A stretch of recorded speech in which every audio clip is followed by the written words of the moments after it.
Mheshimiwa Spika, kwa mujibu wa Katiba ya Jamhuri ya Muungano wa Tanzania ibara ya 51 kifungu kidogo cha pili, Rais wa Jamhuri ya Muungano wa Tanzania baada ya kushika madaraka yake ndani ya siku 14 atamteua mbunge wa kuchaguliwa kutoka katika jimbo la uchaguzi anatokana na chama cha siasa chenye wabunge wengi zaidi, au kama hakuna chama cha siasa chenye wabunge wengi zaidi, basi atateuliwa anaelekea kuungwa mkono na wabunge wengi kwa waziri mkuu wa Jamhuri ya Muungano wa Tanzania.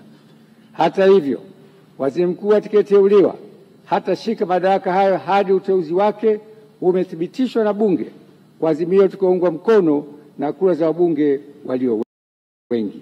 Hivyo, kwa kutekeleza matakwa hayo ya kikatiba, nimemteua Mheshimiwa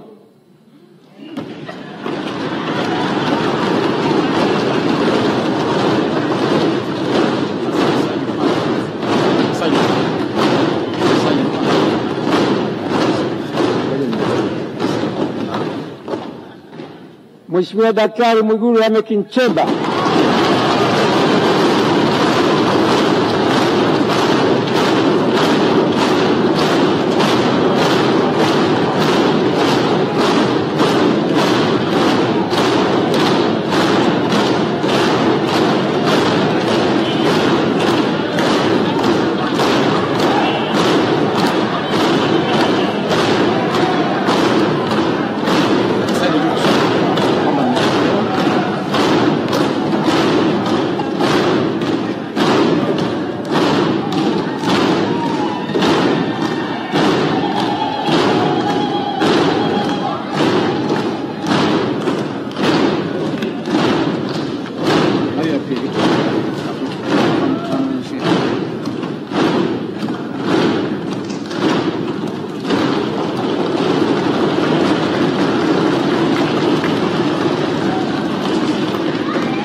Waheshimiwa, naomba tukae. Hajaapishwa bado, naomba tukae.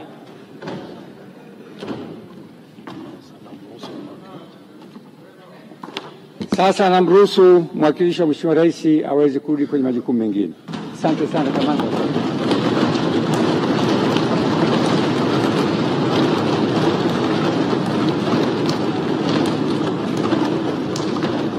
Hivyo, kwa kutekeleza matakwa hayo kikatiba, nimemteua Mheshimiwa Daktari Mwigulu Lameck Nchemba mbunge ili uteuzi wake uthibitishwe na bunge lako tukufu kwa waziri mkuu wa Jamhuri ya Muungano wa Tanzania, na kutakia majukumu mema. Mungu ibariki Tanzania. Daktari Samia Suluhu Hassan, Rais wa Jamhuri ya Muungano wa Tanzania.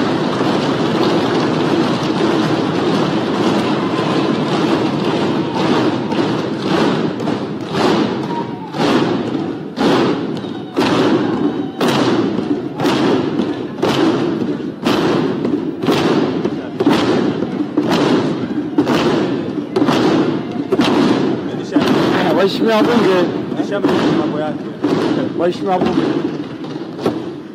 kwa vile jina hili likija hapa ni siri, naahirisha bunge kwa nusu saa ili katibu akandae, na sitisha bunge nusu saa ili katibu akandae ballot paper.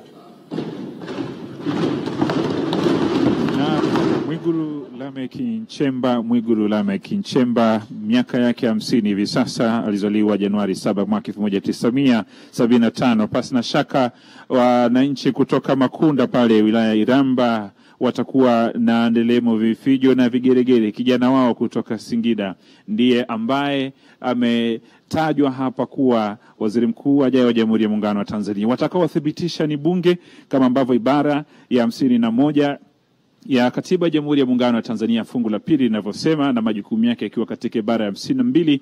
Mwigulu Lameck Nchemba naye alikuwa aamini ni kama alihemewa baada ya jina lake kutangazwa, kwa yale ambayo yalikuwa yanatokea, imemshangaza kwa uso wake ulivyokuwa. Kwa kinachoendelea hapa sasa ni kwenda kuandaa karatasi ambazo zitahusika katika kumthibitisha hapa bungeni na kwa bunge wote. Mwigulu Lameck Nchemba, waziri wa fedha katika awamu iliyopita, amepitia katika njia mbalimbali hadi katika uongozi wake katika nchi hii ya Tanzania. Tunafahamu Yeye ni kada wa Chama cha Mapinduzi. Tangu Machi 31 mwaka 2021 amekuwa waziri wa fedha wa Jamhuri ya Muungano wa Tanzania, akifanya majukumu hayo kwa nafasi hiyo, na tumekuwa tukishuhudia katika miaka mingi ya fedha katika upitishaji wa bajeti kile ambacho amekuwa kikisaidia serikali, na pongezi zinamiminika kwake sasa hivi akiendelea kuhemewa. Tutafahamu baadaye wabunge watampitisha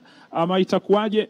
Itakuwa ni baada ya nusu saa ambayo spika wa bunge ameitangaza hapa. Anaendelea kuchukua pongezi zake ama maua yake kwa kutajwa tu hilo jina, basi itakuwa ni heri kwake. Na tumesema wananchi wa kule Makunda, Iramba, Singida, pasi na shaka huko sasa hivi watakuwa wanasikilizia nderemo, vifijo na vigeregere vikiendelea katika maeneo haya. Amekuwa mbunge wa Iramba Magharibi tangu mwaka 2010 na karejea 2015 katika uchaguzi wa 2015, 2020 na amerejea tena kwa mwaka wa 2025.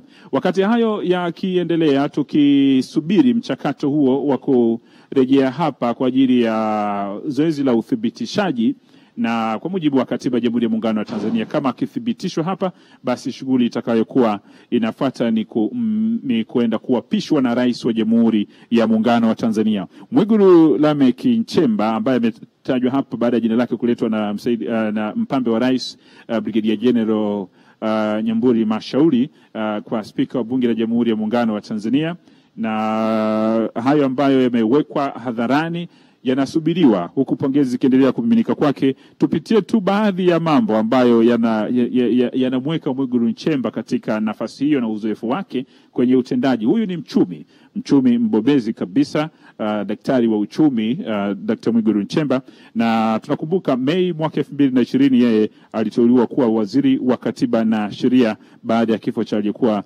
waziri katika wizara hiyo, Dr. Augustine Philip Mahiga. Pitia katika nafasi mbalimbali ikiwemo waziri wa mambo ya ndani ya nchi, lakini pia waziri wa Katiba na Sheria, na sasa nafasi akichukua itakwenda kumtengeneza kuwa waziri mkuu wa 12 wa Jamhuri ya Muungano wa Tanzania. Tangu taifa letu lipate uhuru mwaka 1961, muungano wa Tanganyika na Zanzibar, tukapata Jamhuri ya Muungano wa Tanzania mwaka 1964.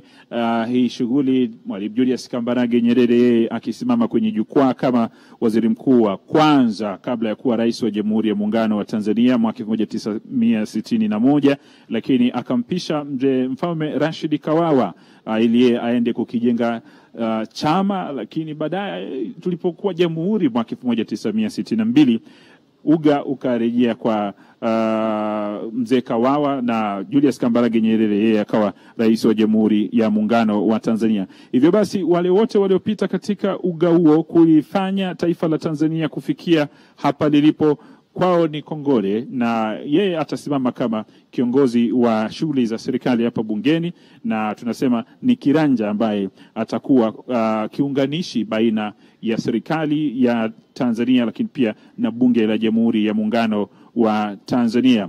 Tupitie baadhi ya wale ambao wamepata kuhudumu katika nafasi kama mawaziri wakuu wa Jamhuri ya Muungano wa Tanzania hadi hivi leo kutajwa kwa jina la Mwigulu Lameck Nchemba, ambaye kama akipitishwa na bunge hapa basi atakuwa anachukua mikoba ya Kassim Majaliwa ambaye mwaka 2015 bungeni hapa pia lilitajwa jina lake, akapita hapa, wabunge wakamthibitisha, na hatimaye katika uongozi wa awamu ya 5 ya Dr. John Pombe Magufuli yeye akazishika hatamu za kiuongozi kwa mwaka huu wa 2015. Lakini Rais Samia Suluhu Hassan baada ya kifo cha Dr. John Pombe Magufuli akaendelea kumwamini waziri mkuu Kassim Majaliwa na amehitimisha naye kwa mwaka huu wa uchaguzi, na tukiendelea na ungwe nyingine ya awamu ya pili ya uongozi wa serikali ya awamu ya 6 ya Jamhuri ya Muungano wa Tanzania. Tukitoka kwa Kassim Majaliwa, tunafahamu Mizengo Kayanza Peter Pinda, yeye alikuwa ni waziri mkuu wa Jamhuri ya Muungano wa Tanzania kuanzia mwaka 2008 mpaka mwaka 2015. Tunafahamu pia alichukua nafasi hiyo ya kiuongozi kutoka kwa Edward Ngoyai Lowassa ambaye alijiuzuru mwaka 2008 akiingia madarakani mwaka 2005 katika uongozi wa awamu ya 4 wa Jakaya Mrisho Kikwete. Kwa hiyo hao wamefanya kwa nafasi zao katika kuhudumia Jamhuri ya Muungano wa Tanzania, na jina hili la Mwigulu Nchemba limekuwa likisubiriwa. Ni nani atakuwa? Maoteo yalikuwa ni mengi, sio mitandaoni, sio kwenye vijiwe vya kisasa vya hivi sasa, vilivyokuwa vinasubiri ni nani ambaye atakuwa waziri mkuu. Kwa hiyo kilichobaki hapa ni wabunge wenyewe, kama wakiamua wampitishe kuwa waziri mkuu, basi nafasi inayosalia kuwa kwenye maisha ya Watanzania kumshuhudia waziri mkuu ajaye itakuwa ni wabunge wenyewe waamue, wakimpigia kura za ndio zote zikienda kwamba ni huyu tunayemhitaji awe kiunganishi baina ya serikali lakini pia na bunge, basi ni shughuli ambayo tunaisubiria hivi sasa. Kwa Mwigulu Lameck Nchemba ametenda mengi, ikiwemo katika nafasi mbalimbali, kuunganisha serikali, kupata fedha mbalimbali za kuendesha nchi. Tumeshuhudia akienda nje mara kadhaa katika utendaji wake wa kazi ili at least kusaidiana na wadau wengine wa maendeleo katika maisha ya kila siku ya Jamhuri ya Muungano wa Tanzania, na kupata nafasi ya ushirika huo ambao umesaidia kwa nafasi hiyo kwa serikali ya Tanzania. Mwalimu Julius Kambarage Nyerere, kama nilivyokuambia, alipata kuwa waziri mkuu kwa mwaka mmoja tu, tangu mwaka 61 mpaka mwaka 62, Januari 1962. Akaachia nafasi kwa Rashid Mfaume Kawawa ambaye alishika uongozi huo kuanzia Februari mwaka 1972 hadi Februari mwaka 1977. Ukipiga hesabu hiyo utaona kwamba alishika mamlaka haya kwa miaka 5 ya kiuongozi, lakini baadaye akaingia madarakani Edward Moringe Sokoine. Yeye akaingia mpaka mwaka 1984, lakini kabla ya mwaka 1984 hapo tunafahamu Edward Moringe Sokoine amepata kuwa waziri mkuu kwa vipindi viwili tofauti. Kuna mawaziri wakuu wawili katika vipindi viwili tofauti wao wamepata kuhudumu katika serikali ya Jamhuri ya Muungano wa Tanzania. Miongoni mwao ni Edward Moringe Sokoine.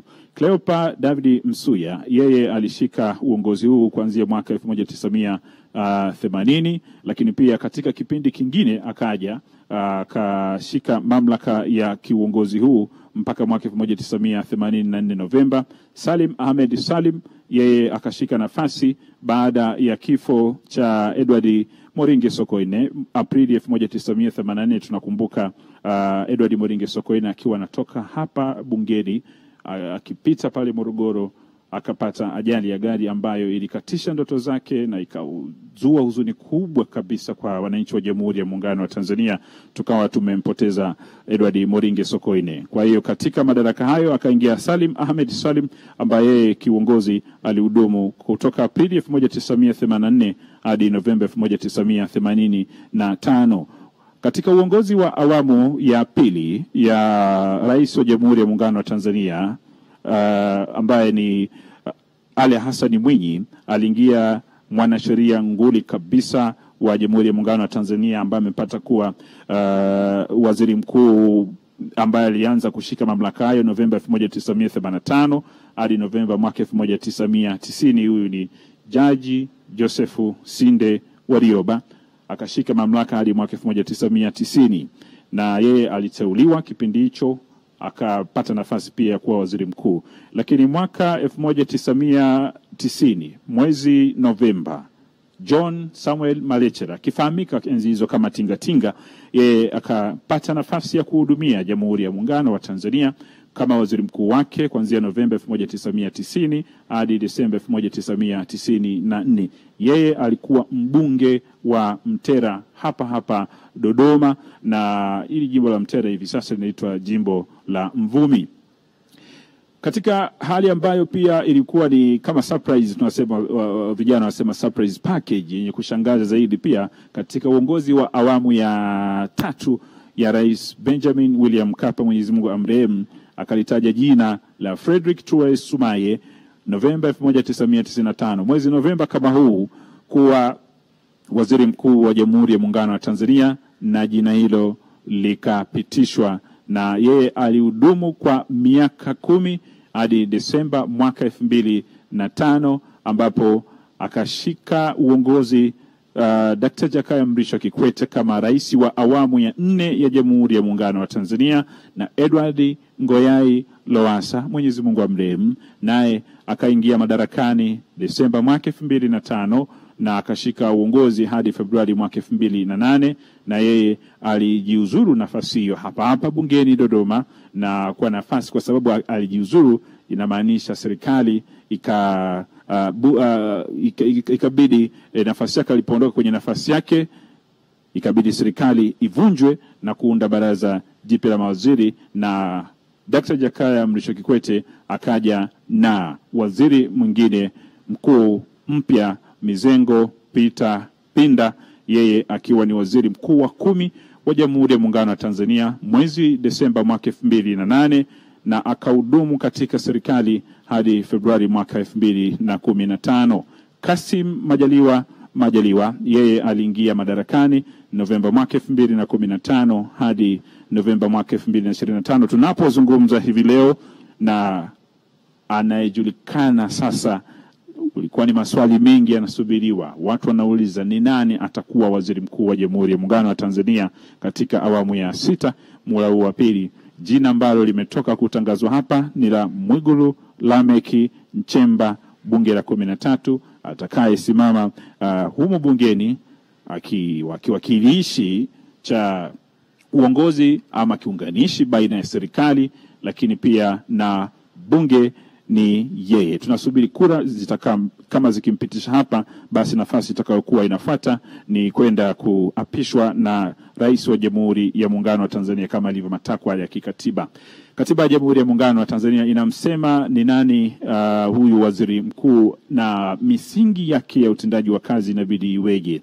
Katika fungu lake la 51 kifungu kidogo cha 3 nasema bila kuathiri masharti mengine ya katiba hii, waziri mkuu atashika kiti cha waziri mkuu hadi pale siku ambapo rais mteule ataapa kushika kiti chake, na siku ambapo atafariki dunia akiwa katika madaraka, au siku atakapojiuzuru, au siku rais atakapomteua mbunge mwingine kwa waziri mkuu, kama ambavyo imefanyika hivi leo, atakapoacha kushika kiti cha waziri mkuu kwa mujibu wa masharti mengine ya katiba hii. Fungu la 52 ibara ya 52 inasema waziri mkuu atakuwa na madaraka juu ya udhibiti, usimamiaji, utekelezaji wa siku hata siku wa kazi na shughuli za serikali ya Jamhuri ya Muungano. Pia waziri mkuu atakuwa kiongozi wa shughuli za serikali bungeni.